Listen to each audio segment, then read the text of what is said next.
This is the Giraffes Don't Eat Steak podcast, a show that brings you marketing stories, tips, hints, and much more. A treat for those who want to succeed in business or marketers who just want to learn. Hello, Alex. Hi, Erica. How are you doing? It's a little bit hot. I'm hot today, which is good. Good. Sunshine is wonderful. How are you? I'm good. You're in a jumper. I'm cold, yeah. It's sunny outside, but I'm cold inside my apartment. Uh, I am so pleased to have our guest today. Mark is, how long have I known you, Mark? It feels like 8 years since before COVID. I think that's when we met, Something like right? that, yeah. And Mark is a graphic designer and artist. So I thought, Alex, what an awesome conversation. So welcome, Mark. Welcome, Mark. Nice to have you on the podcast. Well, nice to be here. So Mark, for Alex's sake and for our audience, tell us a little bit about you. Well, I'm a graphic designer. I've been a graphic designer for over 40 years.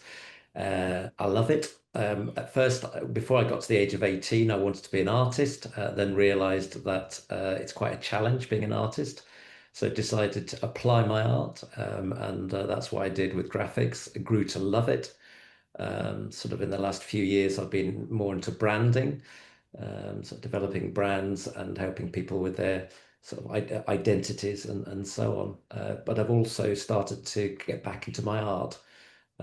So I've got to a certain age, and I thought, well, why not? You know, I wanted to be an artist before the age of 18, and now I've got to nearly 65. It's time to have another go at it. It's going well. I've got an exhibition on in a church in Reading. I've got 10 commissions lined up. Wow. So, Love very it. much enjoying it. Yeah. Oh, that's fantastic. I know you invited me, but I was so busy that day. Is it still on though? So I can It's still still on, get. yes. It's Oh, until the end of June, so there's plenty of time for you to get in there. oh, fantastic. Okay. I thought it And, was and just the one day, so I will definitely make a plan. this feels like a good opportunity to really plug it. Where is it? What's the name of the location? Yeah, so it's a Everyone there. church. It's called Greyfriars. They redesigned. Well, they actually built a cafe in front of the church. It's a small Anglican church, and they did that about 5 years ago. So they've got an art curator, Thea, and she oversees exhibitions. So every month they have a different artist. They also take on they'd like to get a commission from the artist. So that's going to that particular piece is going to go on show in one of their sort of, well, it's outside their offices. It's kind of the space, public space. And so yeah, it's Greyfriars Church. The Atrium is the name of the cafe, sort of just off the centre of Reading. Oh, Great. fantastic. And what kind of art do you do? I'm representational, so and I love landscape. I love cityscape. I love what's called the hinterland. So I love that interaction between the nature and man, and sometimes the sad parts. So, for instance, the commission I've done for the atrium is actually a derelict building right in the heart of Reading. So it's surrounded by all the fantastic offices and flats. I'm not quite sure why it's derelict, but I'm going to find out.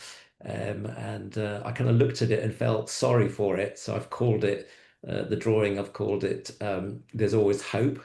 And because I kind of see it as, mirroring people, and you see maybe people that are really struggling, and then you see them transformed, and you feel good that they've been able to sort of get out of where they were, and I kind of see the same. So I see that building as a metaphor. I'd love to see that building sort of thriving, maybe as flats, maybe as offices. Excellent. That sounds very interesting. I love it. I love that the contrast of old and new and nature and man. That's beautiful. I love that. So you transitioned from art into graphic design, you obviously took a lot of your art skills into graphic design. So, but my question is, going back into art, what skills have you taken from graphic design and branding into art? Yeah, I think my style is, you might call it an illustrative style. So I'm conscious when I look at my work it isn't just straight representation. There's I think I'm starting to interpret things within the particular style that I'm developing. I think also actually on the marketing side, I've learned such a lot about that side of things. So, for instance, in the art world, the private view is absolutely crucial for selling work, because you can invite the people that like you, that are likely to want to buy your stuff. So the private view that I had at the Atrium, funnily enough, they'd never had a private view. So they've been, running this project for a while, where they've got a different artist every month. But they've not had a private view. And I said, look, I've got to have a private view. So invited, well, probably 70, 80 plus, got there about 35. I've sold a biro drawing of a Jaguar E-Type, and I've potentially sold another two. And also, I've got commissions out of some of the drawings that I've shown. So, the private view has actually turned out to be the thing that's going to, to sell my work. Excellent. So you're doing a bit of account-based marketing. Well, exactly. If we're going to put a name on it. Thanks. Well, and there's quite a lot to take from the private view, right? It's about making people feel special. It's about the eliteness of it, right? So that's why special, um, like an elite club. I got Yeah. invited to this. Indeed. And then there's also that little bit of, is it guilt? Guilt's the wrong word. What's the positive word for guilt? Where, Well, I think I know where you're going with this. where because you invited them, they feel like, oh, maybe I do need to. And that's, need to give You you mean like something back. reciprocal psychology? Reciprocity. What Yeah, well, exactly. Yeah, and I that think word? people often, and I think, yeah, people often will go, look, I'm sorry, I can't buy, I probably can't buy your work. And it's interesting, the couple that bought the E-Type, they were overheard saying, well, I think if I'll pay 300 towards it, and if you pay 300 towards it, then we can buy it. And it was my mate that picked this conversation, and of course he thought it was a joke, but they were being deadly serious, and they wanted to buy it. So that's fantastic. That's Yeah. wonderful. That's really cool. That's very cool. And they'll all tell their friends, right? So there'll be a knock on from that. Well, indeed. And also what I'm doing is I'm not surprisingly, I'm using social media. So I'm on Instagram, of course, because they're now owned by Meta. It means that since I post Instagram, I'm posting to Facebook. Uh, my daughter's actually helping me with that. So she posts stuff and creates content. And again, people, my friends and others are seeing that work, and they're complimenting me about it. And meet people in Henley, and they'll say, "Oh, saw your work, it's fantastic." And eventually, the word gets round. And I mean, I was doing that as a graphic, well, I still do it as a graphic designer, in the sense of, whenever I'm talking to somebody in Henley or wherever I am, I'll just mention I'm a graphic designer. And you just never know, because somebody might say, actually, I need some graphics for my business, or they may say, I've got a friend, etc. So I've learned to just keep on plugging. I mean, at first it felt awkward, like I was just foisting it on people, but actually now that I'm used to it. It's a great technique to get in front of someone in a way that you're not doing a direct sale. So you're there talking to them, providing them with some kind of value. And in this case, it's your artwork and the interest they have in art generally. And then you build that relationship with them, and it's, oh, by the way. And so it's not a sell, it's a soft backdoor entry kind of approach, and it works very, very well. No, absolutely, yeah. And I think, Especially with leading from art to graphic design. I mean, it's a natural transition. It's beautiful. well, exactly, yeah. And that soft approach I love. That's me. The hard sell. I think most of us run away from hard sell. And yeah, so it works for me. And I'm always surprised at what comes out of the woodwork. And you're a bit similar, Alex, with your photography and your graphic design, right? Because you're a fantastic photographer. And so that's a similar, It's a similar entry point, yeah. maybe you should take Mark's lead and and have a display. What do you think? I would love to do that. I need to get some up in my house first before I take it anywhere else. I've got some of your photos in my Yeah, house. I know you do. I don't have anything in my apartment. It's a shame. I do want to. And it's too far for me to come. I can't come to Colombia just to come and look at your photo show. So, Funny you should say that because I did it was a Jaguar aircraft, which is one of the fighter aircraft that this country had and created many a moon ago. And with a friend, I used to go to, or still go to, aircraft museums. There was a Jaguar there, and I started to draw it. It was the first time I'd drawn in biro on a large scale, so it was over A3 size. okay. Previously, I'd just been doing little sketches. He looked at it, mate, and said, I want that. And then he is a developer for a guy called Richard. He's created software, and he happened to go over there for lunch and a chat, and he saw that, and he said, "Right, I want to commission a drawing of my of what I've got, which is it's called the King's Daimler." So it was actually driven, a car driven by King George VI. There is a picture of the Queen at the age of 15, not our Queen, not the Queen at the moment, but the previous Queen getting into it. He probably would have, George VI would have probably driven it around Windsor. So he wouldn't have Mm. driven a lot. Anyway, this was given to him as a present. Uh, Sorry, it was given to his dad. And then Richard took it on and has completely restored it. And he wanted a drawing of it. I did that, and then his daughter Aruna, who lives in New York and works there in Central Park, there is a fountain that she particularly likes. It's called "The Angel Touched the Water." It refers to a reference in the New Testament. Anyway, she said, I'd love to for you to give me, a commission. I'd love to commission you to do a biro drawing. So, out of that, and that's kind of how it works. So are you flying off to New York? Well, exactly. So what happened was that Richard said, "Sorry, mate, I'm not going to give you, a free flight to New York so that you can sketch it." So I'm not surprised. We'll have to do it from photographs. But actually, Aruna is coming. She's over here for a wedding. So Richard and her and I tomorrow actually going to the atrium to where the exhibition is. And because Richard said, look, he doesn't just do stuff in biro because that's what the his King's Daimler is in, but he does, I've done color pencil. I've even done sort of different colors of biro, and also I've done lead pencil. So he said, why don't we meet at the exhibition and then see if, what medium you actually want it in. So yeah. Oh, super exciting. Mark, that's Brilliant. wonderful. We haven't caught up in a long time, so I didn't realize. I knew you were back into art, but I didn't realize it's taken off to such an extent. That's wonderful.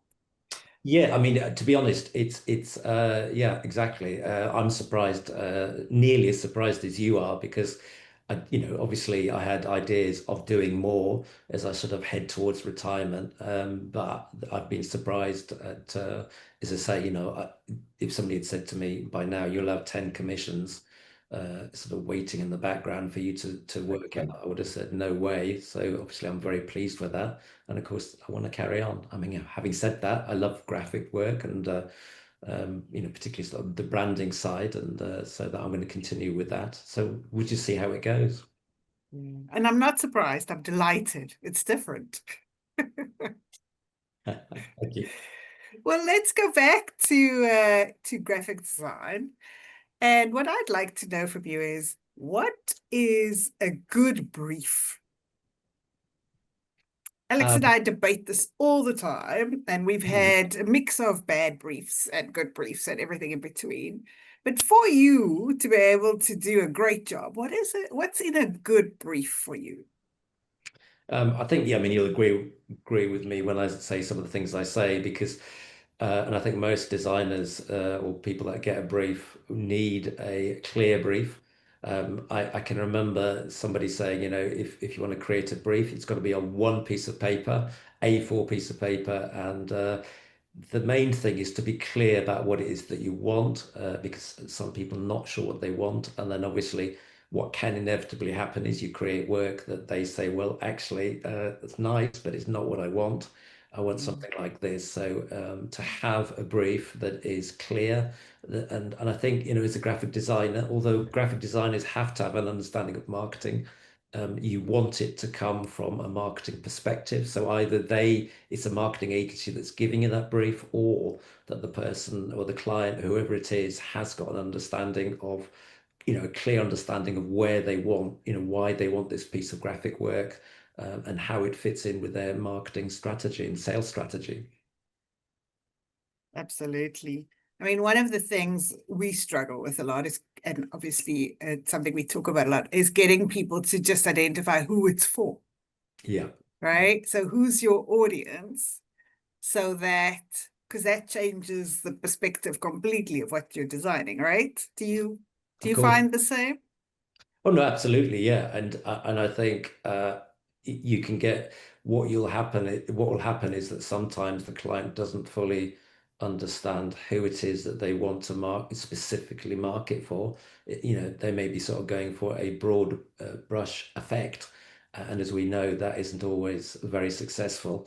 So sometimes I'm sitting down with clients and actually trying to clarify exactly, who their main clients are, and also actually looking at their competitors as well, because they it can be about seeing what they're doing. Do they need to do something similar, or do they need to say, okay, if they're doing that, I'm going to do something slightly different, kind of go into more of a niche, identify what it is that my clients want, and of course, again, it's about also about what that particular business, that client, what are they best at? What is their product, their service, and who's it?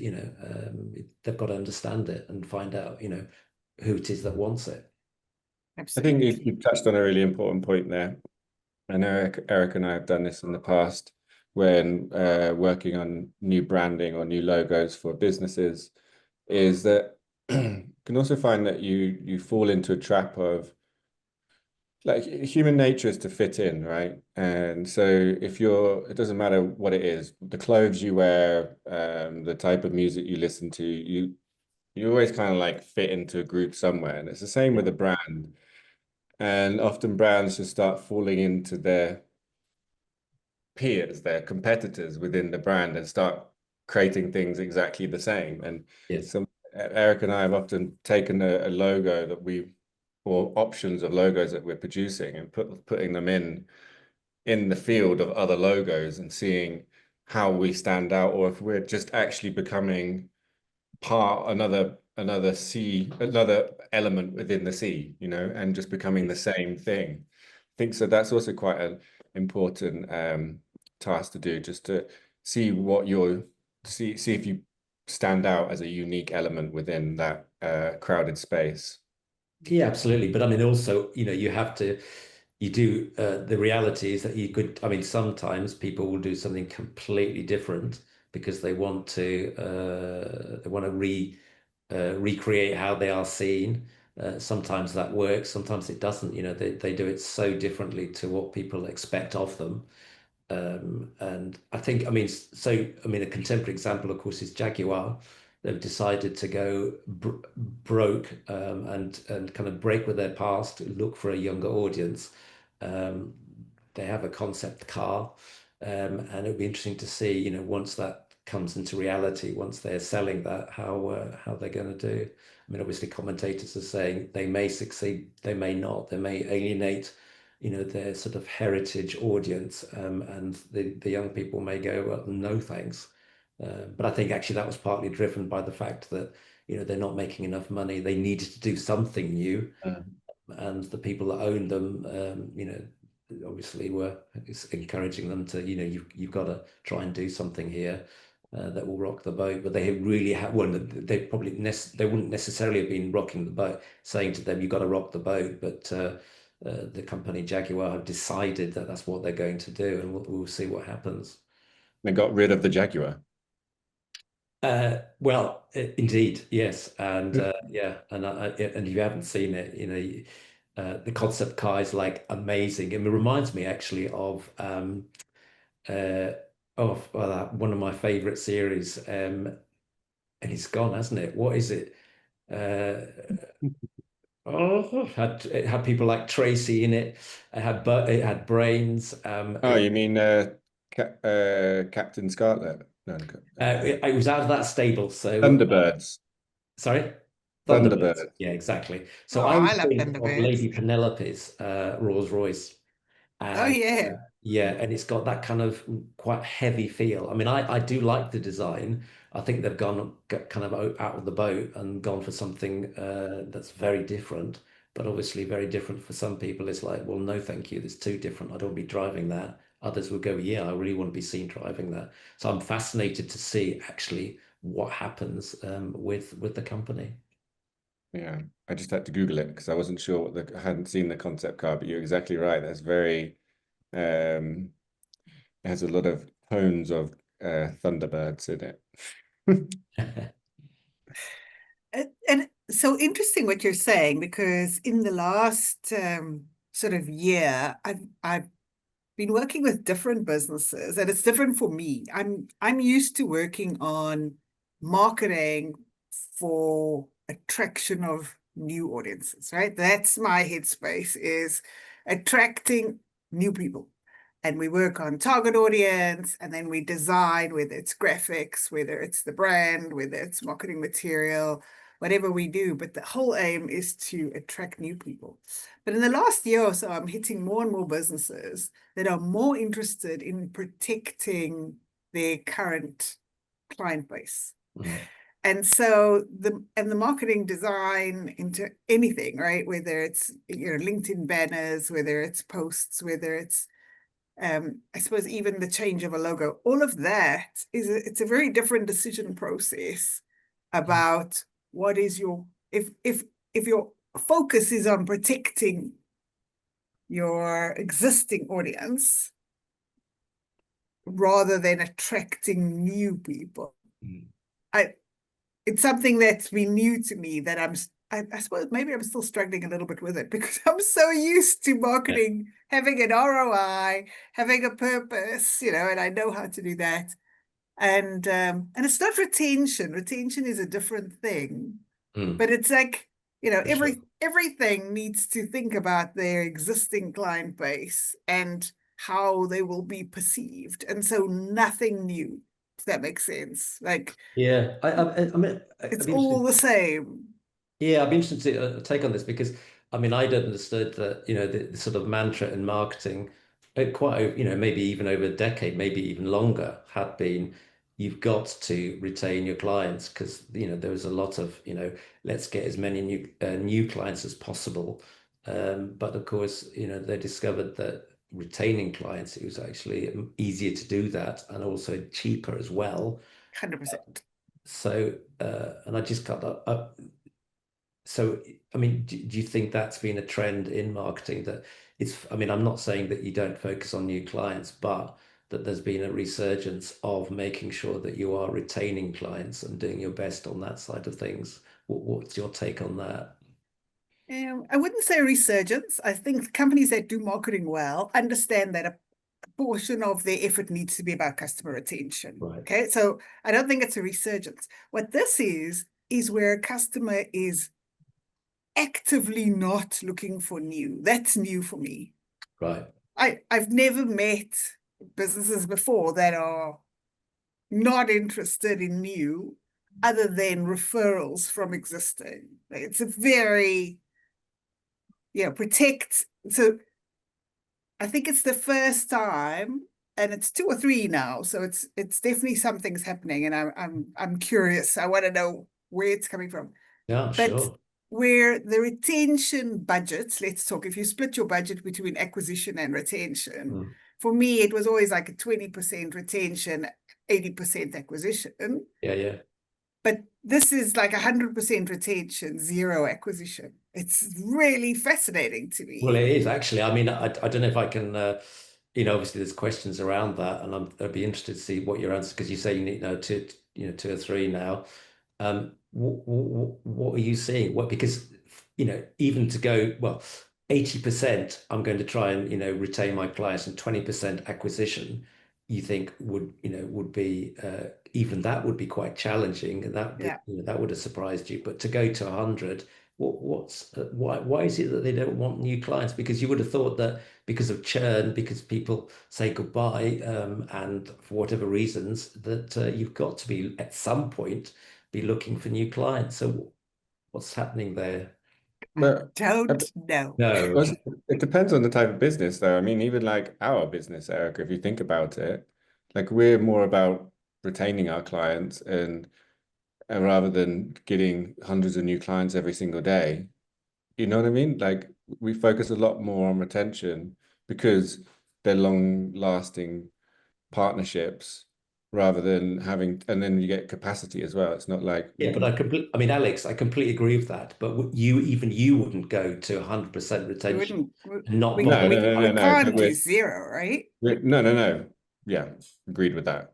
But it's heavily weighted to retention. And we did actually, a couple of years ago, we were so busy with existing, we stopped doing the acquisition and it burnt us in the butt, right? Like we Yeah, were like yeah. running around like chickens. You always need the pipeline, right? Anyway, Yeah. I'm just interested, and Mm. it's an interesting model because what they focus on is that the existing customers are so happy that they will then do referrals. So they are still getting new business, so repeat business from But existing, which is it's the best wonderful. type of new And business, isn't it? referrals, exactly. So from Yeah. a cost per acquisition perspective, it's a no-brainer. Yeah.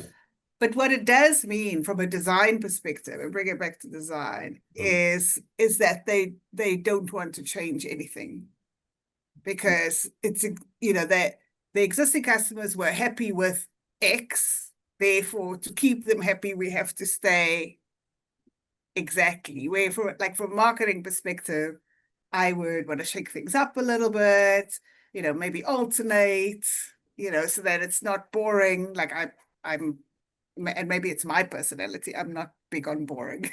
I'm like, no. Well, as a If it, creative person, I should think, I should hope not.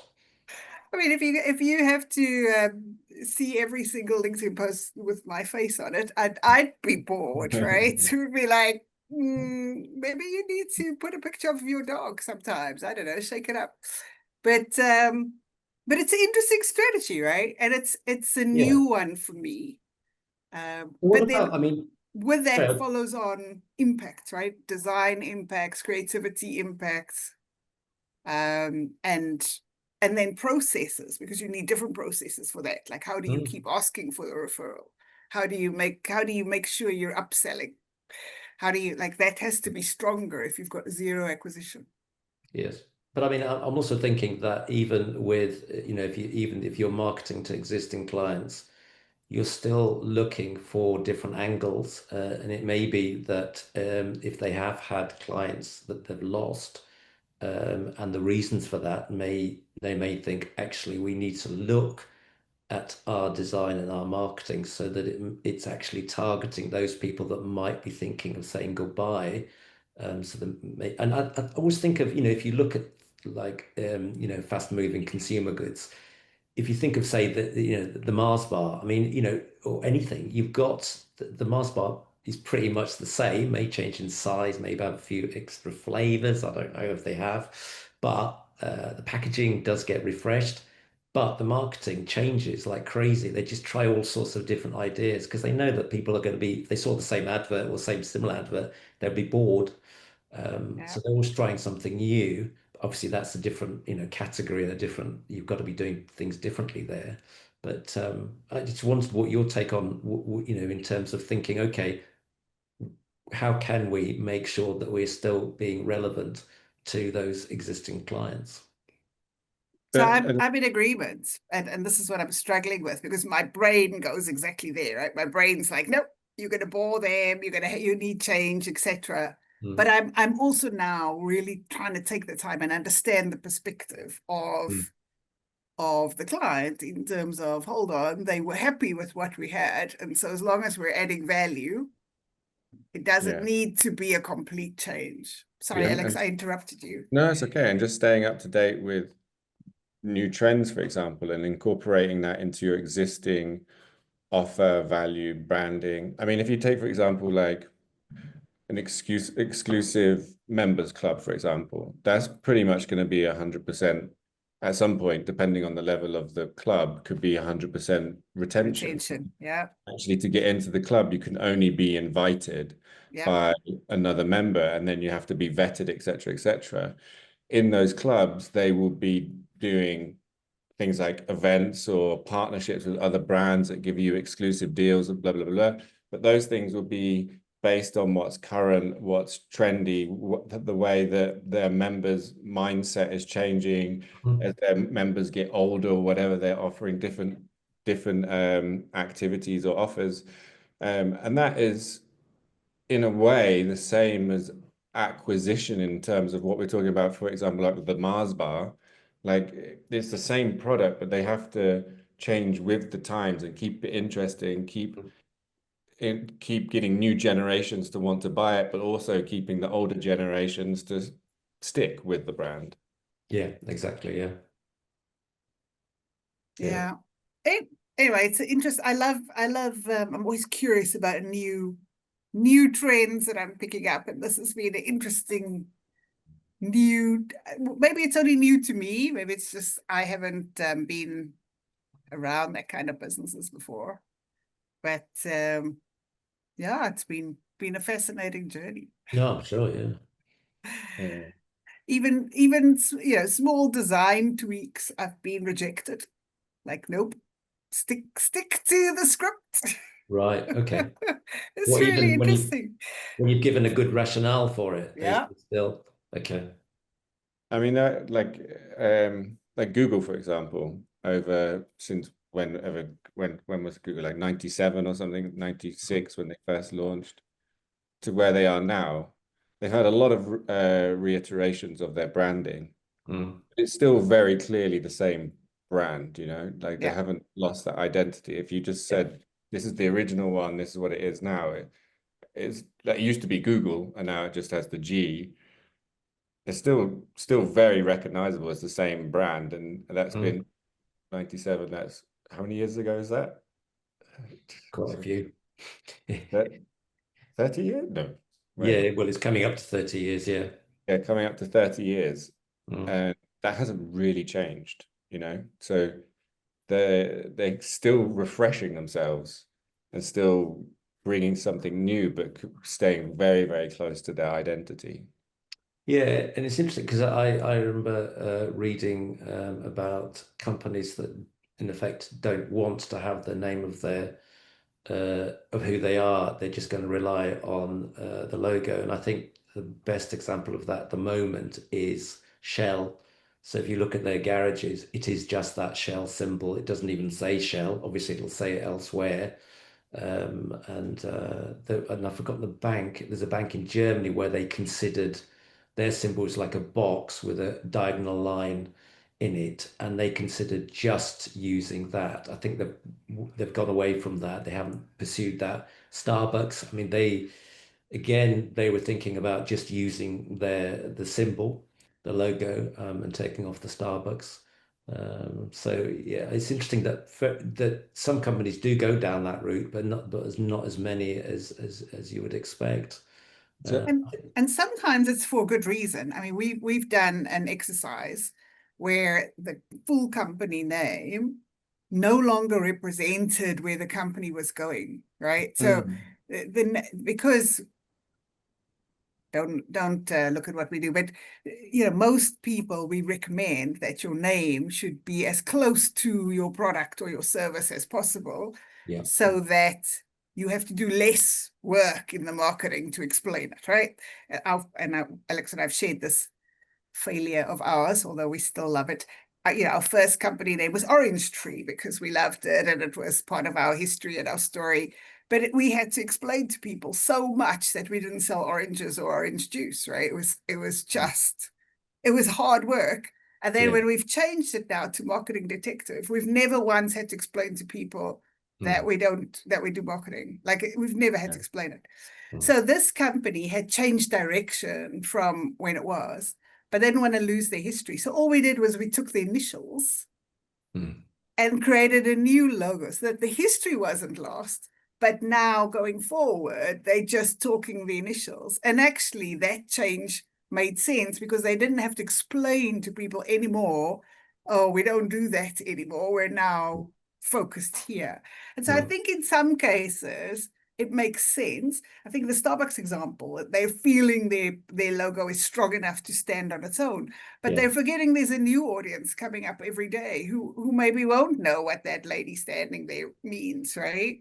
Well, And actually the offering hasn't changed, right? The offering is the But, same. they're also a good example. I was just Googling Starbucks, but they used to be Starbucks coffee, Mhm. and they changed their name to Starbucks because Yeah, they ex- they extended. extended their offerings mm, outside of coffee. mm. And so I think that's a really good example. I was just trying to think of like I know we've done it with some brands that I'm having a brain freeze right now, and I can't think, but I know that we've worked with some brands where they've had to that we've just amended their logo to fit with their expanded portfolio, for example. Instead, I Yeah. just defaulted to a well-known brand, Starbucks. And I was also just thinking about we're talking about brands that are trying to be consistent that haven't changed. I just had a little Google of brands that have never changed their brand, and it's come up with a list of like the oldest logos that are still existing now, and it's quite interesting. So, um, can anyone have a guess what is the longest standing brand? Coca-Cola?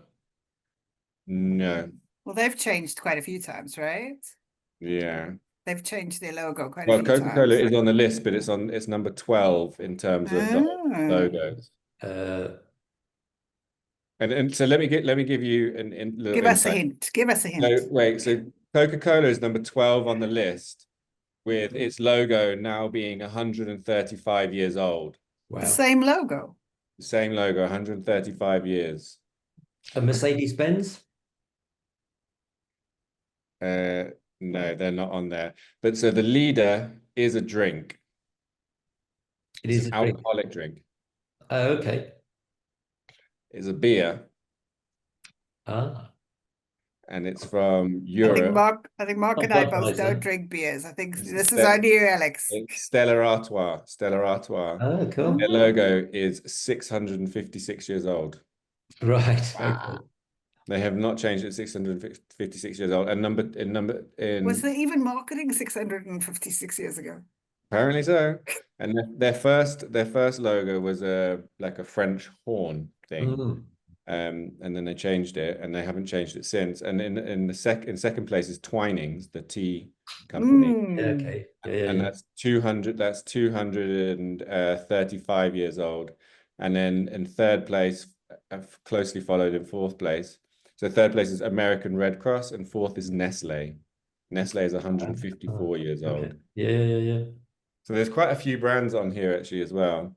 It's very Maybe interesting. you should approach them, Mark, and often tell them it's time that we think it's time they had a refreshed logo. What do you think? Right. Okay. Yeah. Well, you think that's going to work? So, Yeah, that's your target. yeah, Let's you've had this logo for 600 years. It really is time to 635 let's change. years. It's we think about it's time you change. time. We think it's Just time. the brand is fading. Awesome. Right, Mark, Yeah. what kind of graphic work do you like doing? If people are interested in working with you, like what would you love? Like what kind of work would you like to have? I suppose branding work. And so, for instance, I created a branding document and a new logo and brand elements for a computer company. They work exclusively with Apple. They're one of their consultants. And yeah, so branding documents, brand identities, all the elements that go into branding, particularly the logo, of course, because that is still very much the focus.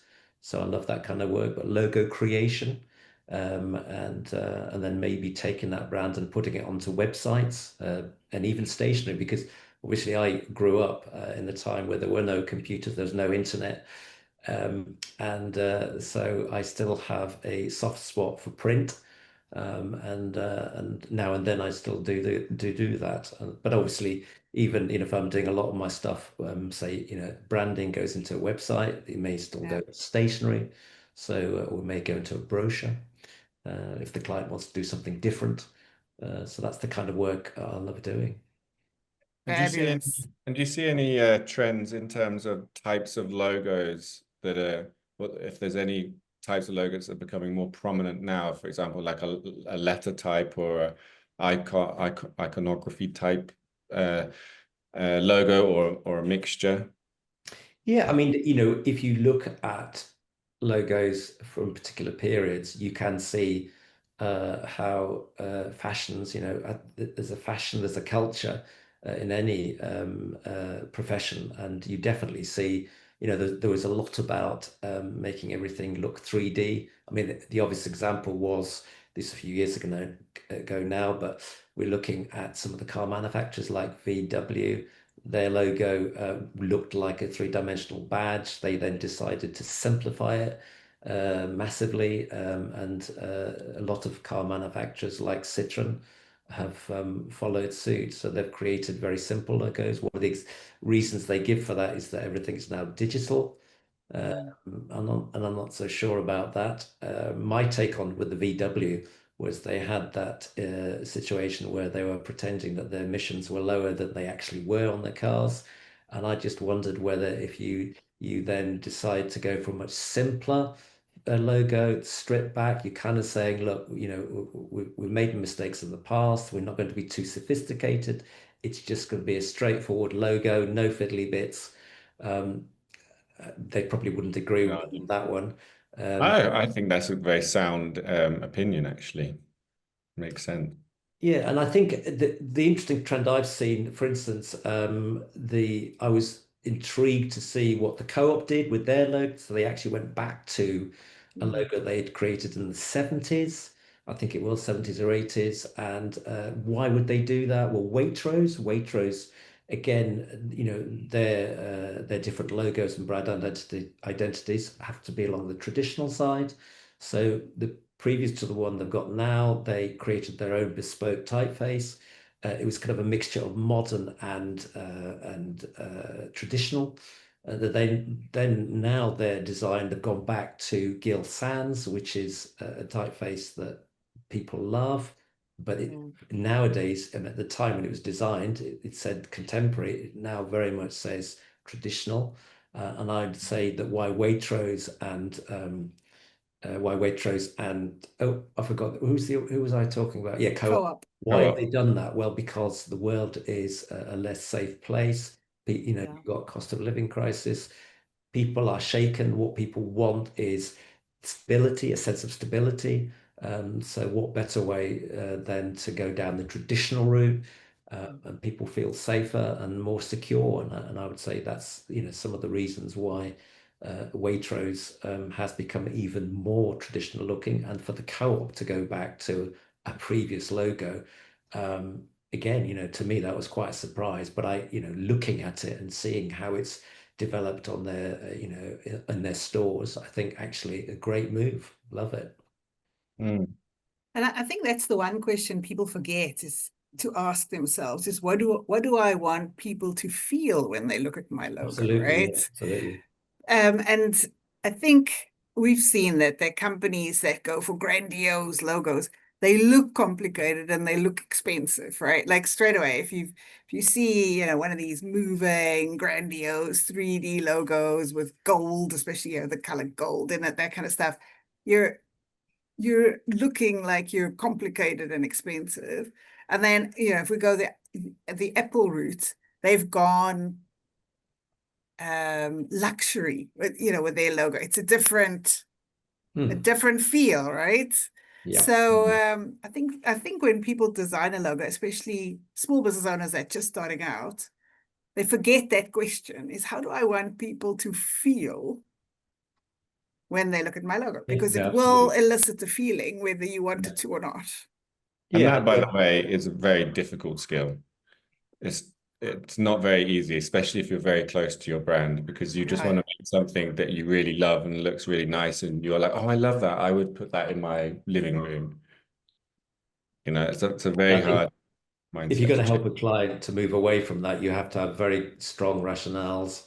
for why you think that's the case. And I think a lot of that is to do with, I think clients appreciate designers that and marketing people that really understand their brand, that really understand where they come from, where they're going, the challenges they have. That's what they're looking for. And if an agency is able to say, look, we do understand, we've done the research, then they would be much more open to following the design or marketing agency if they were thinking of going down maybe a little bit of an unusual route. Absolutely. So, Mark, where can people find you if they want to either look at your art or use your design and brand services? Well, as on my design side, I call myself Studio Stanley. I decided to name it after my second name, which back when I was a teenager, when I used to mention my second name, people would laugh because it was quite unusual. But they don't laugh anymore because it's not unusual anymore. I Nope. just thought it was a joke. I'd call it Studio Stanley. My website is at Studio Stanley, the sort of the normal traditional spelling .co.uk. On Instagram, I'm on Studio Stanley 1 because obviously there are other Studio Stanleys.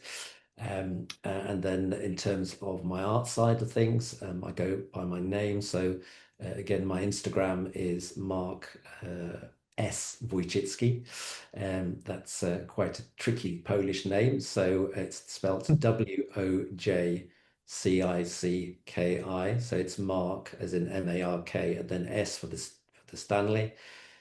Mark S. Wojcicki, and there you can see my artworks, and I'm posting more and more so that people can see what I've got. Fantastic. Alex, what was your biggest takeaway today?